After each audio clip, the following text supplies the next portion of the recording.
Tranquilize o seu coração agora para o momento da mensagem da palavra do Senhor.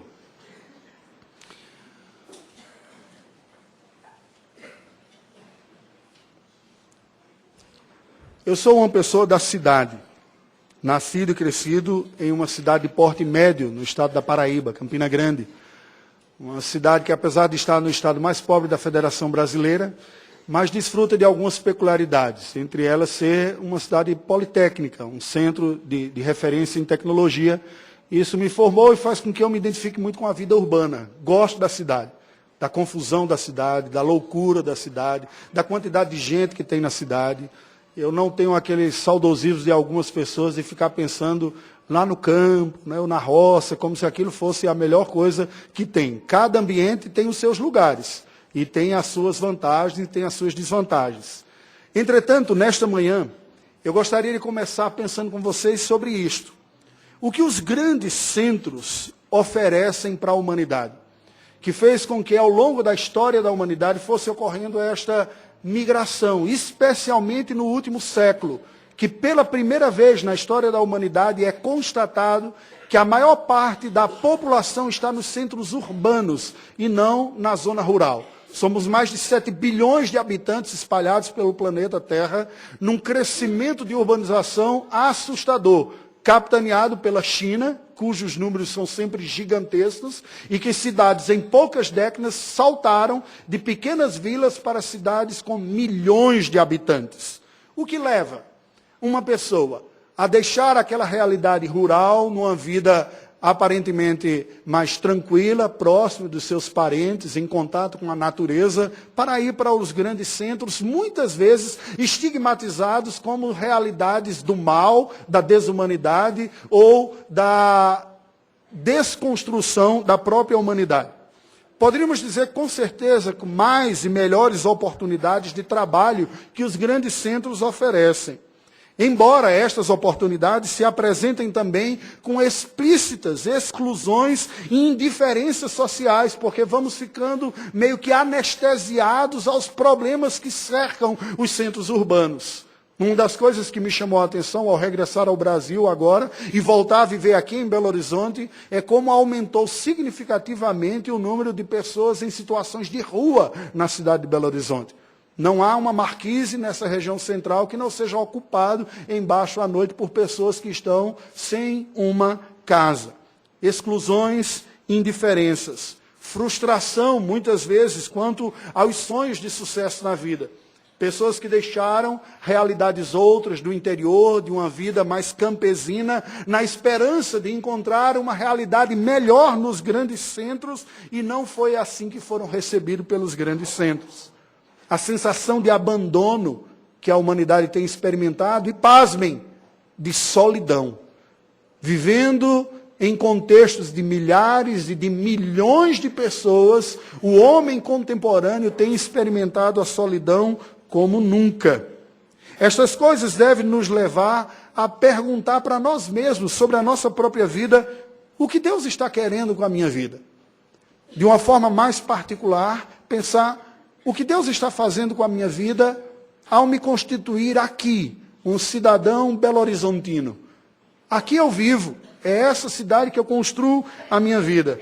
O que Deus está querendo de mim? Ou, colocando de uma outra maneira, como identificar os caminhos da providência e discerni-los no palco da própria vida?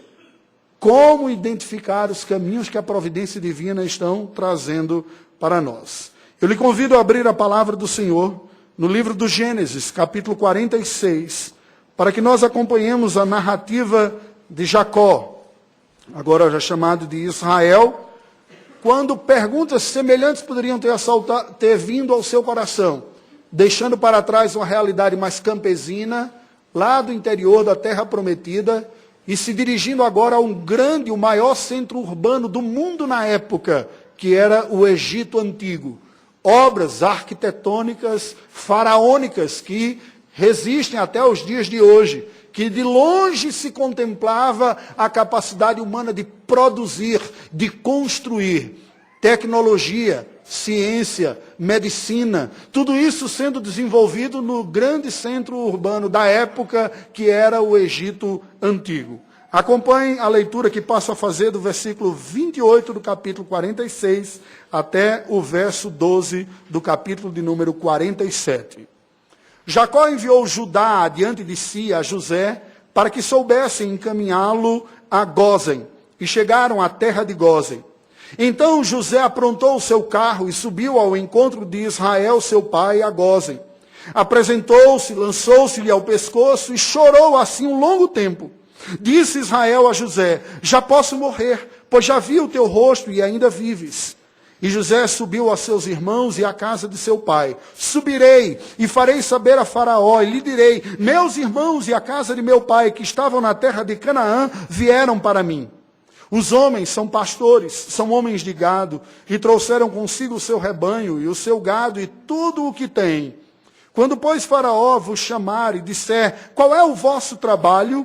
Respondereis: teus servos foram homens de gado desde a mocidade até agora, tanto nós como nossos pais, para que habiteis na terra de Gósen, porque todo pastor de rebanho é abominação para os egípcios. Então veio José e disse a Faraó: meu pai e meus irmãos, com os seus rebanhos e o seu gado, com tudo que tem, chegaram da terra de Canaã, e eis que estão na terra de Gósen. E tomou 5 dos seus irmãos e os apresentou a Faraó. Então perguntou o Faraó aos irmãos de José: qual é o vosso trabalho? Eles responderam: os teus servos somos pastores de rebanho, tanto nós como nossos pais. Disseram mais a Faraó: viemos para habitar nesta terra, porque não há pasto para o rebanho de teus servos, pois a fome é severa na terra de Canaã.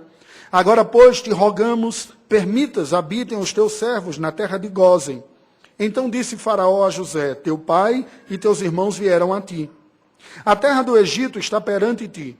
No melhor da terra faze habitar teu pai e teus irmãos. Habitem na terra de Gósen. Se sabes haver entre eles homens capazes, põe-nos por chefes do gado que me pertence. Trouxe José a Jacó, seu pai, e o apresentou a Faraó, e Jacó abençoou a Faraó. Perguntou Faraó a Jacó: quantos são os dias dos anos da tua vida? Jacó lhe respondeu: os dias dos anos das minhas peregrinações são 130 anos. Poucos e maus foram os dias dos anos da minha vida, e não chegaram aos dias dos anos da vida de meus pais, nos dias das suas peregrinações. E tendo Jacó abençoado a Faraó, saiu de sua presença. Então José estabeleceu a seu pai e a seus irmãos e lhes deu possessão na terra do Egito, no melhor da terra, na terra de Ramsés, como o Faraó ordenara. E José sustentou de pão a seu pai, a seus irmãos e a toda a casa de seu pai, segundo o número de seus filhos. Oremos ao Senhor. Deus bendito, a tua palavra acaba de ser lida. E neste instante nós suplicamos a iluminação do teu Espírito sobre nós. Fala conosco, vence as resistências do nosso coração, traz luz às trevas que o pecado trazem sobre nós. A tua luz que é criadora, renovadora, regeneradora, santificadora, essa ação do teu Espírito graciosa que pedimos, em nome de Jesus. Amém. Aos 130 anos de idade, o patriarca Jacó chega ao imponente Egito. Uma civilização em vigoroso crescimento em torno das férteis terras do Vale do Nilo, especialmente no seu delta, onde o rio se espalha. O Nilo experimenta essa característica que não é tão comum assim dos rios, que é na hora de desaguar no mar, se espalhar e se ramificar. E desta forma, aquela região que geograficamente é naturalmente um deserto, se vê fertilizada pelo alcance das águas das cheias do rio Nilo, que se estendem ainda mais na região do delta, porque ela se espalha. As águas do Nilo, portanto, vêm irrigando e fertilizando uma vasta área, até onde as águas encontram o mar Mediterrâneo. Como seria o reencontro de Jacó com José? Como foi? Como seriam aqueles prováveis anos finais de sua vida. Ele certamente veio pensando e remoendo perguntas como essas em sua mente, à medida que trilhava aquela viagem da terra prometida ao Egito, sendo conduzido pela caravana que seu filho José mandara como grande autoridade que era no Egito para pegar toda a sua família. Mas como seria a vida dos hebreus lá no Egito? Uma terra tão diferente, com uma civilização tão imponente, grandiosa, gigantesca, rica, forte. Eles que eram uma família de 70 pessoas apenas, pastores, agricultores, que moravam na terra prometida, mas cuja vida se mostrou insustentável no período da seca. Pois bem, a partir do estabelecimento de Jacó e dos hebreus no Egito, conforme está descrito nesta passagem que acabamos de ler, eu convido você a refletir hoje sobre a identificação dos caminhos da providência na vida. Com isso, significando ou querendo dizer, como nós percebemos aquilo que Deus está conduzindo na minha história, para que eu entre em harmonia com o que Deus estava fazendo, e não em rebelião ou em crise com aquilo que Deus está conduzindo na minha própria existência. Bem, este texto nos apresenta isso, e nós vamos seguir uma estrutura de 3 blocos. No capítulo 46, versículos de 28 a 34, nós vemos as instruções dadas por José aos hebreus, a sua família.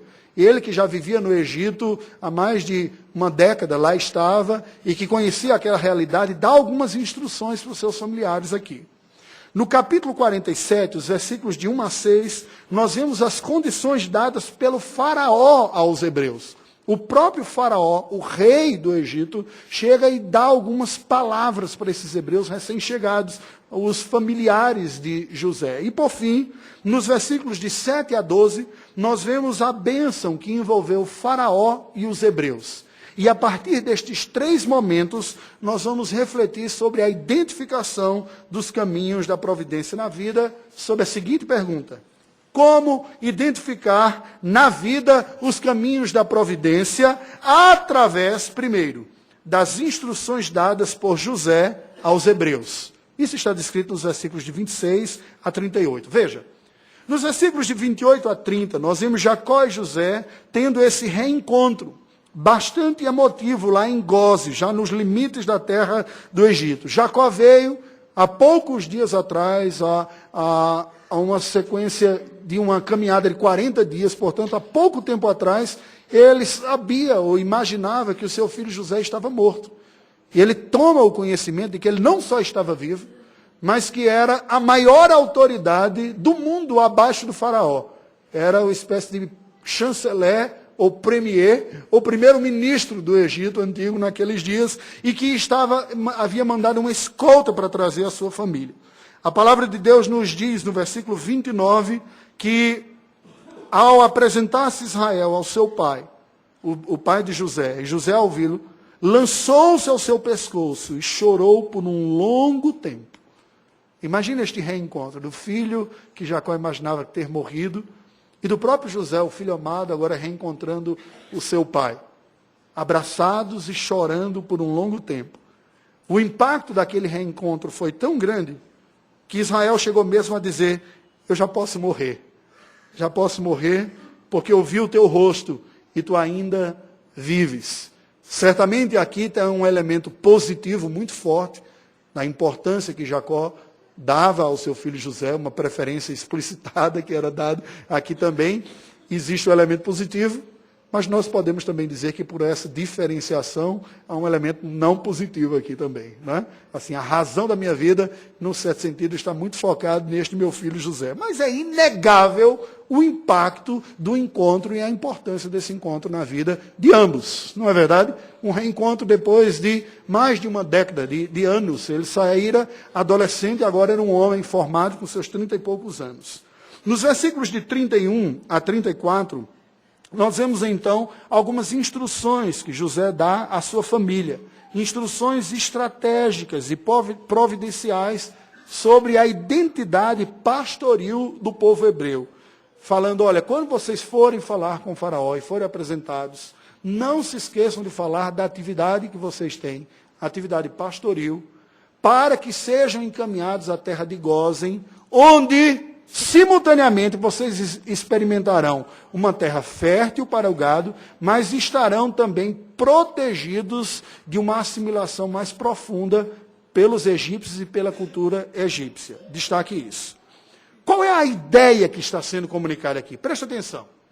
O que está sendo dito aqui por José, nesse recado e nesse texto, é a importância de se perceber um conceito extremamente importante a todos nós como povo de Deus. Nós estamos presentes, mas não podemos ser assimilados pelo mundo no qual nós vivemos. Há uma tensão paradoxal aqui sendo apresentada. Mais do que uma resistência à assimilação cultural aqui, que é muito comum em toda a comunidade de imigrante, porque ocorreu que aquilo era uma pequena comunidade de imigrantes, 70 pessoas que saíram para viver em um outro país mais próspero, com melhores oportunidades, semelhante a todo o êxodo migratório que tem pelo mundo. Pessoas não deixam simplesmente o seu país para se aventurar em um outro lugar. Eles vão em busca de algum ideal. Normalmente, via de regra, você vai ter uma perspectiva de uma busca de uma oportunidade melhor. Se você tira aquelas características diferentes de alguém que vai a trabalho para servir um certo tempo, como Médicos Sem Fronteiras, outros trabalhos sazonais ou trabalho missionário. Mas a migração se dá por isso. E o que vai ocorrer com essas comunidades migratórias é que, pouco a pouco, elas vão sendo assimiladas culturalmente, recebidas. Elas entram nesta nova civilização, incorporam seus valores, aprendem o seu idioma. Em pouco tempo muda até mesmo a identidade prioritária, linguística, cultural e de própria autoimagem de quem sou. Nós, ocidentais, experimentamos isso numa velocidade muito grande. Brasileiros, e os mineiros produziram muitos que foram tentar a vida nos Estados Unidos da América, encontram isso já em segunda geração. Os filhos já não têm um português como primeira língua e já têm uma dificuldade linguística dentro da própria casa. Um fala numa língua, o outro responde na outra, e ocorre isso daqui. Mas veja que o que está ocorrendo da parte de José não é simplesmente uma ideia para haver uma resistência a essa assimilação cultural. O que ocorre aqui é uma madura noção das doutrinas da vocação e da providência. O que está por trás é a convicção madura que José tinha de que Deus provê os recursos da vida no meio de um mundo rebelde ao seu senhorio. E o Egito antigo era a maior evidência disso. O próprio Deus havia mostrado para José o sentido do sonho que o faraó teve, de que a vida seria mantida a partir das condições que o Egito proveria, na assimilação ou no acúmulo daqueles grãos para os anos de fome. No entanto, o Egito tem os seus riscos. E Deus está conduzindo o seu povo para ser preservado lá, mas no meio de uma cultura idólatra e profundamente sedutora pela glória do que produzia. José, sabedor disso, de que Deus era o provedor dos recursos, mas que estava no meio de um mundo rebelde ao senhorio de Deus, e fala então essas orientações aos seus familiares. Sabe, esta verdade continua sendo válida. Nós somos cuidados por Deus no meio de um mundo que se rebelou, que está caído contra Deus. Mas nós somos enviados como suas testemunhas. Nós somos enviados como povo de Deus para viver e atuar no mundo criado por Deus, mas rebelde contra Ele. Para que o façamos de uma maneira saudável e apropriada, nós precisaremos manter prioritariamente a nossa identidade como um santo povo de Deus e assim resistir à assimilação identitária de um mundo que não conhece a Deus. A nossa identidade, número 1, a nossa carteira de identidade, o registro geral e espiritual do cristão, diz o seu adjetivo, cristão, em primeiro lugar. O próprio sobrenome da família, o lugar onde nasceu e tudo que vem associado são elementos transitórios da providência. A nossa identidade é o que nós somos em Cristo Jesus. Mas nós somos bombardeados por um mundo que, não reconhecendo a soberania de Deus, vê nos elementos transitórios um valor e uma importância muito maior do que a transitoriedade, mas de essência. Pessoas que afirmam-se acima de tudo o que são o sobrenome da sua família. Eu sou isso daqui, essa família. O time que ela torce, eu sou acima de tudo isso. Aí está na imagem lá do Facebook, está na foto, está a maneira que ela pinta a casa, depende do nível de adesão a essa identidade que a pessoa dá. Eu sou a minha profissão, aí dá uma carteirada. O registro da OAB, o CRM, seja lá o que for, o CRE, depende da sua profissão. Isso é o que eu sou. Todos elementos transitórios, mas que no mundo rebelde contra Deus nos seduzem, dizendo, é isso que você é assim que você será reconhecido, e isso é que importa para você. O saldo da sua conta, o bairro que você mora, seja o que for. José entendia todos esses riscos e perigos e estava alertando o povo aqui. Esta identidade deveria ser preservada como povo de Deus, para que se resistisse a essa assimilação identitária no mundo rebelde. Deveríamos agir como sal e luz. Encontramos aqui em Jacó esta alegria e a satisfação para o reencontro com José, mas ao mesmo tempo ele já está sendo alertado dos riscos de se viver no Egito. Uma civilização gloriosa, crescente, e que por efeito do pecado tornava mais forte ainda uma característica natural humana, antropologicamente falando, que é o etnocentrismo, ou seja, o nosso jeito de fazer as coisas é melhor que o do resto do mundo todinho. Todos nós pensamos assim naturalmente por causa do pecado. Ao ponto de algumas civilizações tradicionais, povos da Amazônia, chegarem até mesmo a se autodenominarem como humanos, e as outras tribos, outras etnias eram alguma outra coisa. Os humanos somos nós que somos. Os outros são os filhos do macaco, do tucano, da anta, nós é que somos os humanos. Nós não chegamos nessa explicitude desta maneira, mas definitivamente todos nós carregamos conosco isto. E o Egito carregava consigo também uma sociedade de castas que via a espécie humana como dividida em categorias. Alguma delas, inclusive, era tida como divina, e daí vem as dinastias dos faraós, tidos como seres divinos, enquanto que alguns outros eram verdadeiros párias. Veja, não estamos falando do hinduísmo nas suas castas, estamos falando do Egito. E entre esses párias, pela cosmovisão egípcia, estavam aqueles que cuidavam de gado.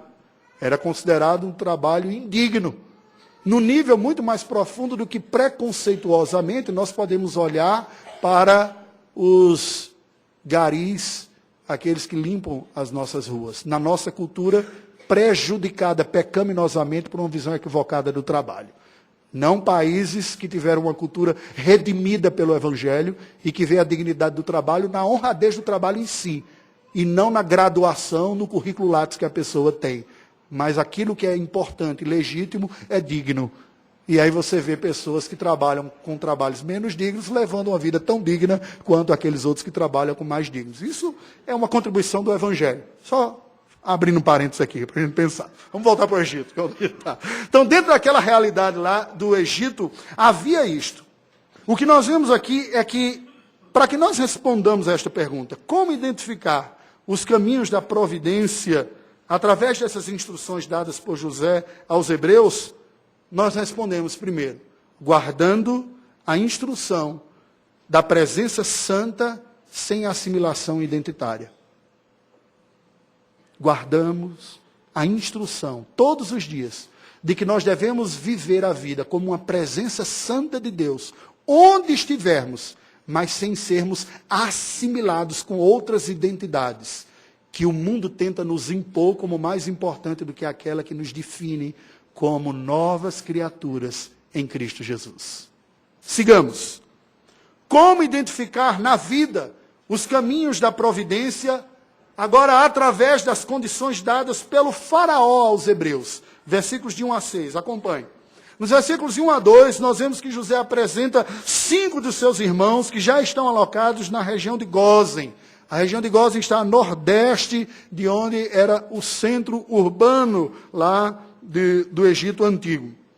Nos versículos de 3 a 6, há uma certa consulta. O faraó está conversando e diz, olha, o que é que vocês trabalham, o que é que vocês fazem?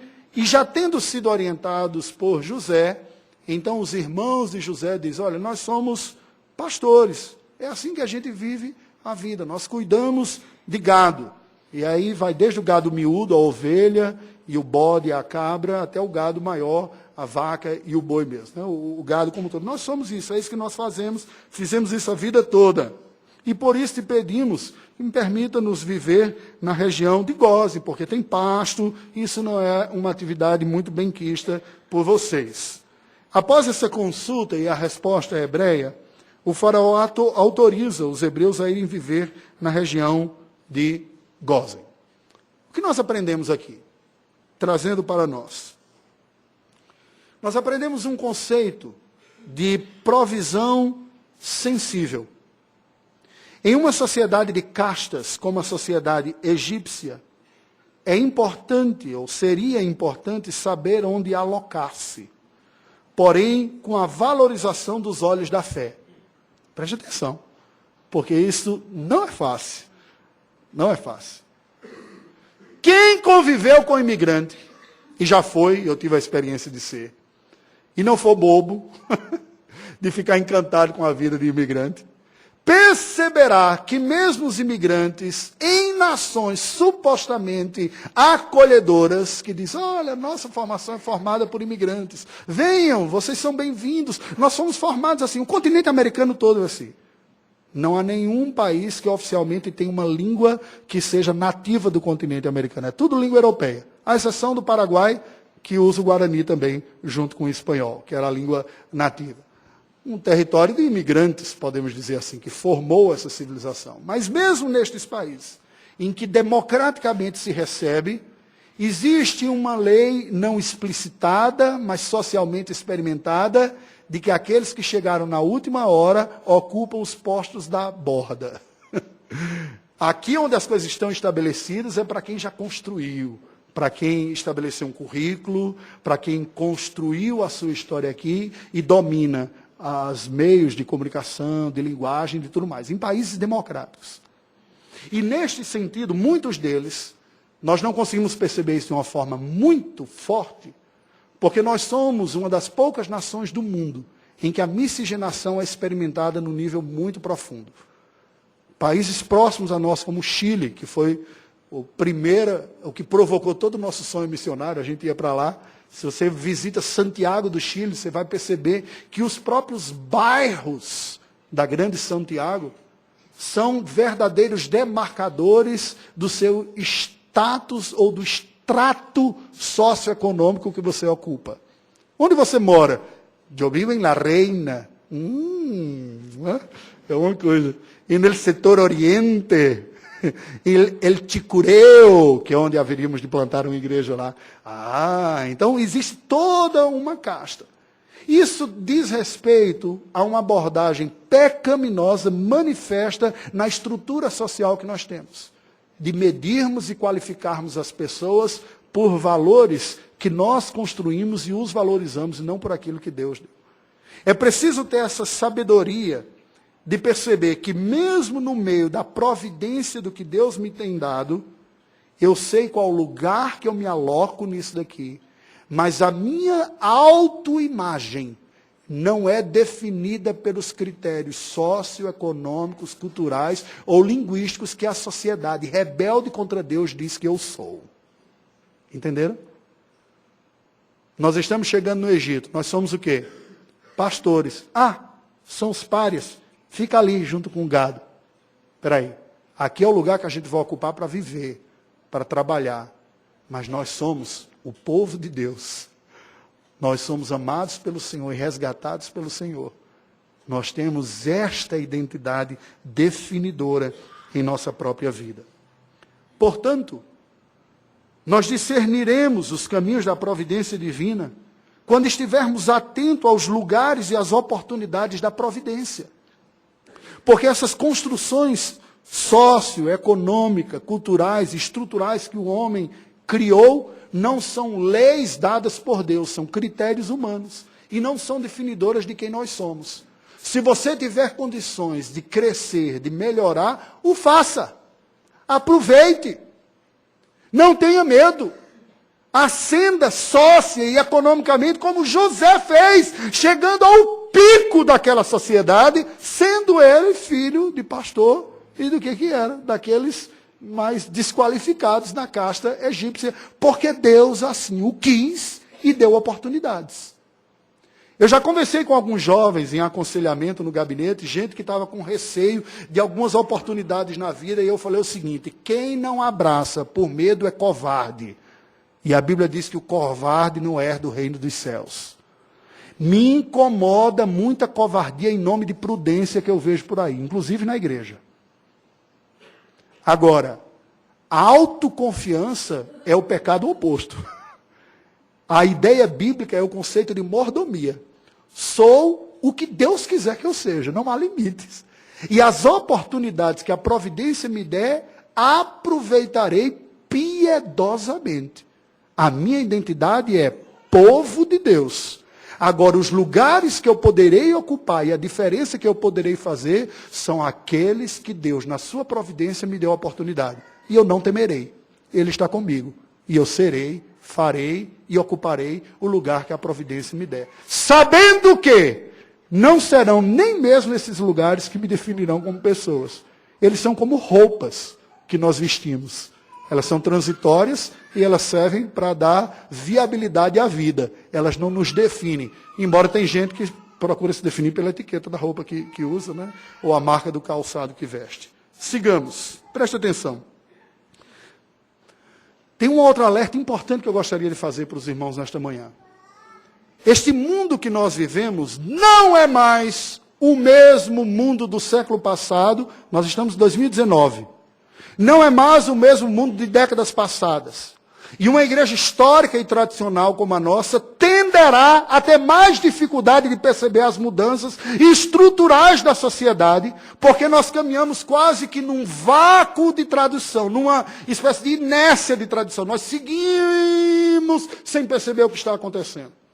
É muito comum você ouvir pessoas mais antigas falando da honradez, do destaque, se sentirem felizes porque tiveram um destaque em tal curso, ou na sociedade, recebem uma placa, um título, uma honra, uma homenagem, aquilo valoriza. Por quê? Isso está ligado ao momento do século XX. Quando o evangelho veio para aqui, e trazido pelos missionários, ainda no século XIX, na estratégia de que para alcançar a nação brasileira, assim como outras latinas, seria importante investir na educação. Porque através da educação, um homem melhor vai ser formado e colaborará com esta sociedade, e a sociedade perceberá os benefícios que a fé bíblica, reformada, evangélica, produz na vida da pessoa pelas ilustrações das pessoas que receberam educação, boa formação e têm uma ética cristã. Pura aplicação de Max Weber, ética protestante e espírito do capitalismo. Percebido dessa maneira. E produziu. Uma boa parte daqueles que estão sentados aqui hoje podem, na sua memória, puxar os efeitos que a evangelização teve no seu pai, no seu avô, e como a pessoa deixou a cachaça, foi estudar, se tornou honesto, foi trabalhador. Muitos de nós experimentamos isso. Mas preste atenção, aquele Brasil já não é o mesmo de hoje. Aquele Brasil do século XIX e XX era um Brasil de pano de fundo cristão, que de alguma maneira acreditava na Bíblia. O católico, ele se vê como cristão. Este novo Brasil, este novo Ocidente, é um Ocidente pós-cristão. E que não olha mais para o cristianismo como uma virtude, como uma coisa boa. Não olha mais para as orientações bíblicas como uma coisa positiva. Pelo contrário, uma das maiores dificuldades hoje no meio universitário não é a do século XX, que era o ateísmo, mas é um preconceito extremamente duro com os valores judaico-cristãos. Hoje está ruim aquela pessoa que disser que acredita em Deus, que acredita que homem é homem, mulher é mulher, de que as coisas são... Esses são os que sofrem. Portanto, é uma ilusão acreditar que se eu estudo, trabalho, o mundo vai reconhecer e dizer, olha que bom cidadão, este mundo está passando. Na verdade, o mundo vai se tornar cada vez mais e mais, está se tornando hostil ao cristianismo. Contrário. O sucesso profissional pode até ser tolerado como sucesso profissional, mas não será tido como uma homenagem ligada ou associada à fé. Não é incomum mais nós ouvirmos expressões do tipo: você é uma pessoa tão inteligente e tão legal, pena que é crente. Não sei como você acredita nessas coisas. O que não ocorria no passado. O que ocorria era deixa para você dizer: bem, eu sou tudo isso porque sou crente. Hoje diz, isso é o que estraga a sua vida. Acreditar nessas coisas, ser retrógrado, reaça, e por aí vai. Ficou mais claro para mim estas percepções quando estive com a minha esposa na Nova Zelândia.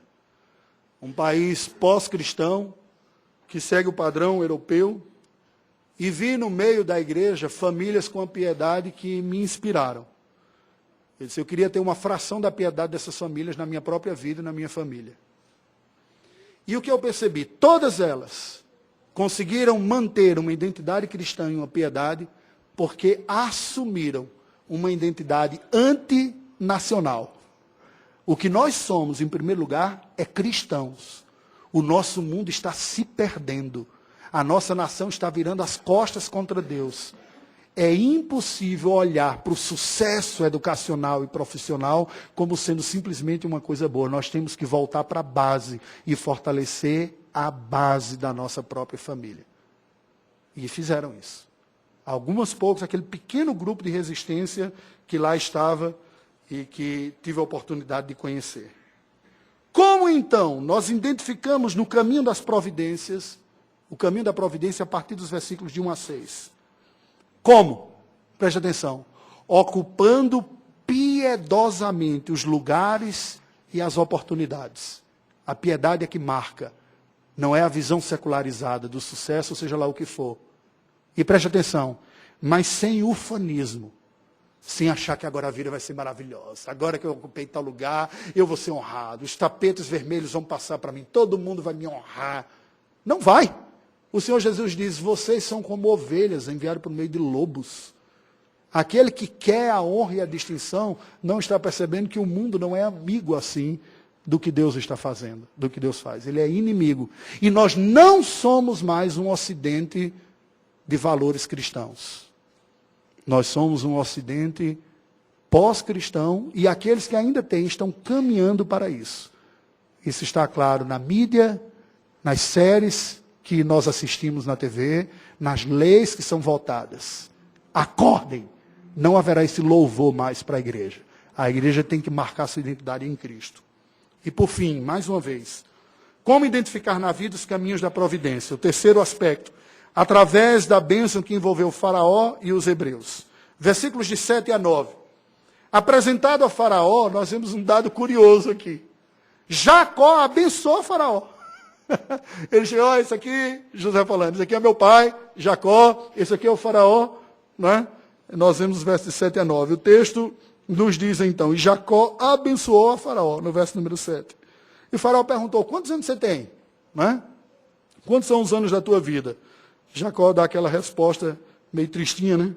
Ele diz assim, olha, os dias da minha vida, das minhas peregrinações são 130, poucos e maus vividos, não foi igual dos meus pais não, que foram longos. E nos versos de 10 a 12, após Jacó deixar Faraó, José se estabelece e estabelece os hebreus, melhor dizendo, na terra de Gósen, sendo José o provedor dos recursos. O que nós vemos aqui? Preste atenção. O ensino que essa porção nos dá é um ensino sobre a vocação redentora. A vocação cristã, ou seja, aquilo que nós somos chamados para ser e viver como cristãos, só ocorre, de fato, numa tensão paradoxal entre manutenção e restauração. É preciso reconhecer, encarar esta tensão, manutenção e restauração. Quem vive pensando a vida só na manutenção, perverte-se num desvio narcisista. Ou seja, a vida é chamada para eu manter este mundo. Eu trabalho, eu colaboro para a construção dessa sociedade, como se tudo fosse positivo. Assim, a tendência de quem caminha nesta perspectiva de manutenção, é fazer um desvio, não encarar o mal que existe presente no mundo e começar a se orgulhar demais da sua contribuição positiva que dá ao mundo. Né? Por favor, me tratem com tudo o que... Aí vem os valores que a pessoa tem. O meu currículo lá diz que eu sou, a minha conta bancária diz que eu sou, o sobrenome da minha família diz que eu sou, e por aí vai. Porque olha só em termos de construção aqui. Por outro lado, aquelas pessoas que encaram o mundo só como restauração, esse mundo está caído, jaz no maligno, não presta, está dominado pelo diabo e pelos pecadores aqui, tenderá a desenvolver um ufanismo alienado e irresponsável, travestido de espiritualidade. É a postura e a lógica sedutora da construção de conventos, de isolamentos, de retiros. Eu saio porque o mundo não presta. E aí vive, parece que, uma relação insustentável. Mas não é. Como a Bíblia explica isso? A Bíblia explica na afirmação dos dois. Existe um espaço de manutenção deste mundo que Deus criou, que não está entregue às traças, mas esse espaço só será ocupado com uma visão de restauração do mundo que jaz no maligno e no pecado, que precisa ser restaurado. Se eu me entrego à colaboração positiva sem perceber a necessidade da redenção, eu me secularizo, perco a fé, me orgulho do que positivamente eu faço. Se eu olho só para as necessidades espirituais, eu me alieno, me escondo dentro da igreja, fico fazendo oração o dia todo, cantando hino, e não sei o que fazer quando eu saio daquele porta para fora. Eu tenho que afirmar os dois, numa tensão, que às vezes vai parecer irreconciliatória, mas elas existem. Jacó tem a ousadia de abençoar Faraó. Por quê? Porque ele sabia da superioridade espiritual da redenção sobre a manutenção. O que Deus faz em Cristo, ou o refazimento da criação em Cristo, é algo muito mais poderoso do que simplesmente aquilo que está afetado pelo pecado aqui. Mas numa visão de cooperação também com a vida natural e a vida eterna, sempre. Como, portanto, nós identificamos na vida os caminhos da providência? De acordo com os versículos de 7 a 12, podemos dizer, cumprindo a totalidade da vocação cristã na vida. Eu colaboro com a manutenção deste mundo, mas eu trabalho também com a restauração deste mundo em Cristo Jesus. Essas duas coisas estão comigo o tempo todo. O tempo todo. Qual é a mensagem desse texto, queridos? Deste episódio registrado em Gênesis 47, de 7 a 12, ou em toda essa passagem, nós vemos o início da vida de Jacó no Egito. Deus estava mostrando ao seu povo da aliança, recém-saído do Egito, que ele é um Deus fiel, que cumpre o seu plano redentor através dos recursos providenciais, os quais incluíram instruções piedosas, os relacionamentos interpessoais e os recursos naturais. Tudo foi usado por Deus para, a partir da família de Jacó, formar o povo hebreu, que seria o provedor da mensagem da aliança e da redenção para a terra. Porque esta mensagem foi escrita por Moisés, quando o povo hebreu está saindo do Egito agora para ir para a terra de Canaã. Aí ele volta nas memórias do passado e diz, por que isso foi escrito? Para que nós nos lembremos disso. José é mostrado aqui, nesse texto, como um instrutor e o provedor da salvação e do cuidado da família da aliança. Ele também aparece aqui como governador do Egito. Agora, toda essa função de José mostra o quê?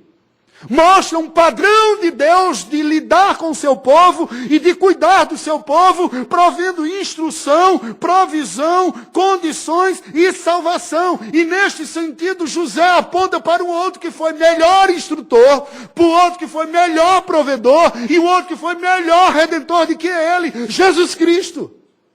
É isso que nós vemos aqui. Ele é um instrutor pleno. Ele não dá só uma receitinha para a família como José deu. Ele é o provedor pleno.